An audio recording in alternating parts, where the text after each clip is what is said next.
Now, the South African Photovoltaic Industry Association has welcomed the appointment of the new Eskom board on Friday, the change coming at a time when the power utility has been experiencing the highest rate of load shedding in its history. Dr. Thabile Melamu is the Chief Executive Officer of SAPVIA. Good evening to you. Thank you so much for your time.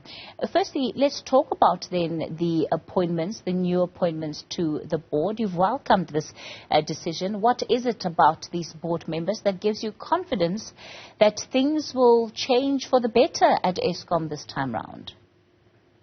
Good afternoon, Kathy, and good afternoon to your viewers. Thank you very much for having us on the show.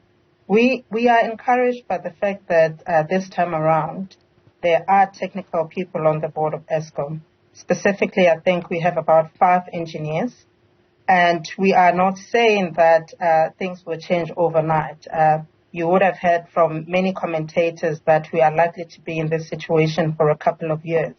But what's encouraging for us is, at least right now, you have people who understand the engineering and the technical challenges that Eskom faces. But particularly for the solar PV industry, is that some of the engineers on the board actually have experience in developing large-scale renewable energy projects, but specifically they have experience in developing solar PV projects. So we think that will perhaps open up opportunities for solar PV, for the rollout of solar PV. As you know, it's the fastest technology to roll out to get electrons onto the grid. And the fact that it can be implemented across market segments from the IPPs, but you and I, Kathy, can have solar PV on our rooftop. And I think what we're urging Eskom board to do is to incentivize the adoption or the uptake of rooftop solar systems. And of course, there are other areas that we believe they need to work on. The transmission and the distribution networks need a lot of upgrading and perhaps even building more of those transmission network infrastructure. If we're looking at the board, fundamentally bringing in what could well be a difference in approach and as far as policy and the rate and the scale at which renewable energies, like you're talking about solar PV, is entered into. Is it a conversation that involves Eskom alone? Because one of the things that we've heard for a long time, up until recently, was the extent to which there's been no new generation capacity being brought on board, and that falls in the Department of Minerals and Energy. You're absolutely right, Kathy. The board is not going to do it on its own. That's why in our statement we're urging the board to work closely with the Department of Minerals and Energy, including the IPP office. There are projects underway, the bid window 5, and today probably my colleagues within the renewable energy space are very busy because today is the deadline for the submission of bid window 6. So there are policy imperatives, policy challenges, but there are Eskom-specific challenges that need to be tackled, right? We talk about transmission infrastructure that needs to be built, and that sits in the purview of Eskom. But of course, the Eskom board needs to build a stronger relationship with the Department of Minerals and Energy, and of course other departments, other entities of government such as NERSA, to make sure that they fast track the deployment of renewable energies technologies.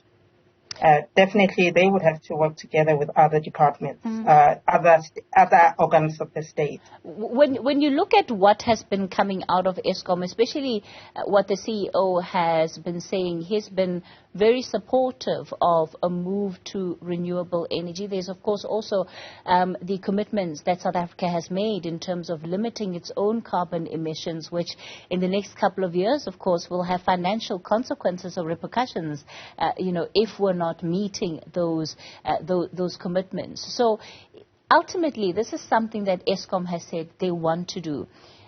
They seem to be failing, however, in as far as the question of money, as in how will all of this be funded, but also that, that working relationship, as you've mentioned, between themselves and the Department of Energy and Minerals, where there's tension.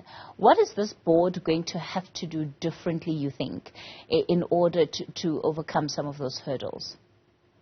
Yeah, I think the board needs to first of all, they need to look at what the previous board, whatever, we hope there's a report from the previous board that outlines the challenges that they faced.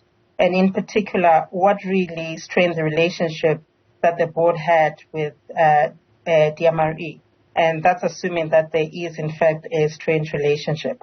So, first of all, before they try to intervene in any way, they need to, first of all, understand what the real challenge is with collaborating with the various state organs that are responsible for energy policy, but also implementation. So I think it might take long, but relationship would be the first step, building a cordial relationship. And secondly, there's a lot of work that is being done in the presidency, for instance, that attempts to coordinate the other departments, including Eskom, through that Energy Council that the DG in the presidency sits, not the Energy Council, but that committee that oversees the implementation plan that the president announced a couple of months ago. So I think, first of all, it's the relationship, understanding what went wrong. Because 3 years ago, the new board of Eskom was appointed.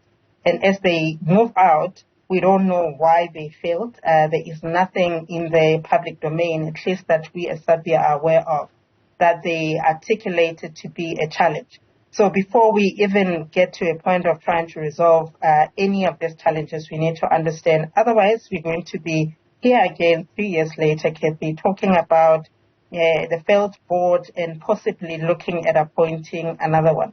So I think a reflection on the previous one, but building relationships and understanding that there are current challenges, but also for sustainability, they need to really seriously consider the wider deployment of renewable energy technologies. And that's why we're excited at SAPVIA that, at least on the board, there are people who understand the value that renewable energy technologies bring. By no means are we saying they will be a panacea. They will need to be phased in to make sure that the just transition, as everybody talks about, is indeed achieved. So it's going to be a long process. I think the public South Africans shouldn't expect miracles from this new board. We need to find out what they're committing to. They need to come to us as the public and commit so that we can hold them accountable to what they committed to. SAPVIA CEO Dr. Thabile Melamu, let's leave it there for tonight. Thanks for your time.